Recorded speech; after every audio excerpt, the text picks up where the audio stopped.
Hello everyone. In this video, we are going to discuss about normal values of blood components.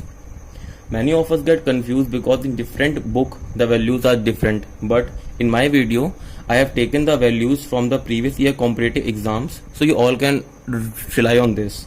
So let's get started.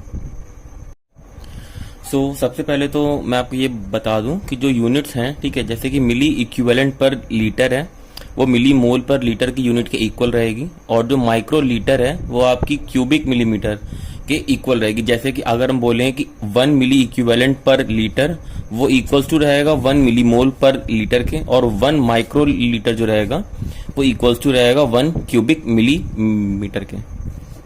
ठीक है, तो सबसे पहले RBC जो red blood cells होती हैं इन द मेल 4.5 से लेके 6 माइक्रो लीटर, और इन फीमेल 4 से लेके 5.5 micro litre. White blood cells 4,500 to 11,000 per micro litre. Haematocrit value it is for male 42 to 52% and for the female 35 to 47%। But in general जैसे कि आपसे अगर मान लीजिए क्वेश्चन पूछता है और 4 ऑप्शन है, तो अगर मेल फीमेल वहां पे नहीं दे रखा है तो इन जनरल जो आप वैल्यू टिक करोगे वो होगा 40 to 50%। ठीक है। Haemoglobin for the male it is 14 to 18 gram per decilitre and for the female it is 12 to 16 gram per decilitre. But in general जैसा कि मैंने बताया तो 12 to 16 gram per decilitre. The platelets की जो वैल्यू होंगी वो होगी 1.5 लाख से 4.5 लाख पर माइक्रो लीटर। ESR यानी कि इरेथ्रोसाइट सेडिमेंटेशन रेट जो है वो मेल्स में रहेगा 0 to 15 mm पर आवर, और फीमेल्स में रहेगा 0 to 20 mm per hour. pH 7.35 to 7.45। PaCO2 यानी कि जो partial pressure of carbon dioxide जो होती है वो हमारे ब्लड में 35 to 45 mmHg। Oxygen 80 to 100 mm of Hg। Bicarbonate 22 to 27 milliequivalent per litre, और oxygen saturation 95 to 100%।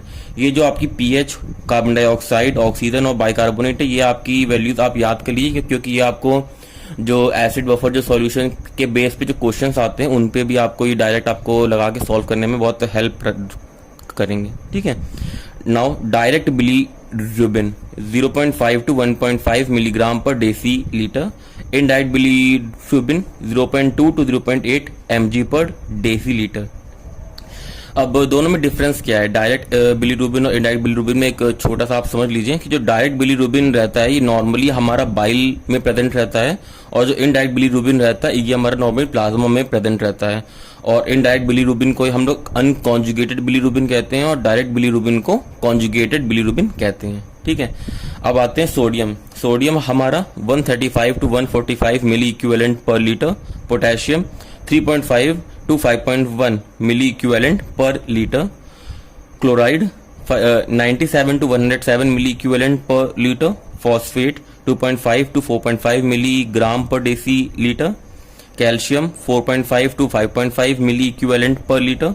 Magnesium 1.5 to 2.5 milliequivalent per litre. BUN यानी कि blood urea nitrogen 6 to 24 mg per decilitre. Uric acid for male 3.4 to 7 mg per decilitre, and for the females 2.4 to 6 mg per decilitre. In general इसकी जो value रहेगी वो होगी 3.5 to 7.2 mg per deci litre. GFR यानी कि glomerular filtration rate, ये हमारा होगा 100 to 125 ml पर मिनट। जो ग्लूकोज होगा, जैसा कि हम तो जानते हैं कि ग्लूकोज टेस्टिंग में 3 फाइंडिंग्स रहती हैं। एक फास्टिंग के टाइम पे जब बिना खाना खाए सुबह खाली पेट, PP यानी कि पोस्ट पेंडल खाना खाने के बाद, और रैंडम यानी कि विदाउट द कंसर्न कि उसने खाना खाया है कि वो फास्टिंग है। जो एक नॉर्मल आदमी का हम लोग एक विद इन द डे कभी भी हम लोग ले रहे हैं तो वो जो वैल्यू होगी वो रैंडम कही जाती है। तो फास्टिंग में 70 to 100 mg per deci litre, PP में less than 140 mg per deci litre, और रैंडम ब्लड शुगर जो रहेगा वो 100 to 125 mg per deci litre रहेगा। तो HbA1c जिसको हम लोग ग्लाइकोसाइलेटेड हीमोग्लोबिन भी कहते हैं। ठीक है। तो इसकी जो वैल्यू होती है ये होती है नॉर्मल, यानी कि जो नॉर्मल पेशेंट्स हैं जिनको डायबिटीज नहीं है वो होती है लेस देन और इक्वल्स टू 5.6 जो हमारे प्री डायबिटिक होते हैं, यानी कि जिनको डायबिटीज होने की संभावना है या जो प्रोन है डायबिटीज के, उनकी रहती है 5.7 to 6.4, और जो डायबिटिक पेशेंट्स हैं उनकी होती है ग्रेटर देन 6.5। और इसकी एक अगर नॉर्मल रेंज पूछी जाए जैसे कि आता है तो वो होगी 3.5 to 6%। अब जो HbA1c टेस्ट होता है ग्लूकोज टेस्ट, वो नॉर्मल टेस्ट से डिफरेंट क्यों है? क्योंकि जो नॉर्मल टेस्ट होगा वो एट द सेम टाइम की आपका ब्लड में जो ग्लूकोज लेवल है वो बताता है, लेकिन जो HbA1c टेस्ट होता है ये आपका पास्ट 2 to 3 मंथ्स का आपका एक एवरेज आपका ब्लड ग्लूकोज लेवल आपका बताता है। सो नाउ क्रिएटिनिन जो कि मेल्स में रहता है 0.6 to 1.2 mg per deciliter and in females it is 0.5 to 1.1 mg per deciliter। Iron 50 to 150 microgram per decilitre. Copper 100 to 200 mg per deciliter। Triglyceride less than 150 mg per deciliter। Cholesterol less than 200 mg per deciliter। SGPT यानी कि serum glutamic pyruvic transaminase, जो कि male में रहता है 10 to 55 international unit per litre और females में 7 to 30 international unit per litre. SGOT serum glutamic oxalo acidic transaminase, जो कि मेल्स में रहता है 10 to 40 international unit per litre और फीमेल्स में रहता है 9 to 25 international unit per litre. Plasma osmolality 275 to 295 milliosmole per litre. Urine specific gravity that is 1.01 to 1.02, और ये मोस्ट फ्रीक्वेंटली आस्क्ड क्वेश्चन है तो इसको ध्यान रखें आप सब। पार्शियल थ्रोम्बोप्लास्टिन टाइम यानी कि PTT that is 30 to 40 seconds.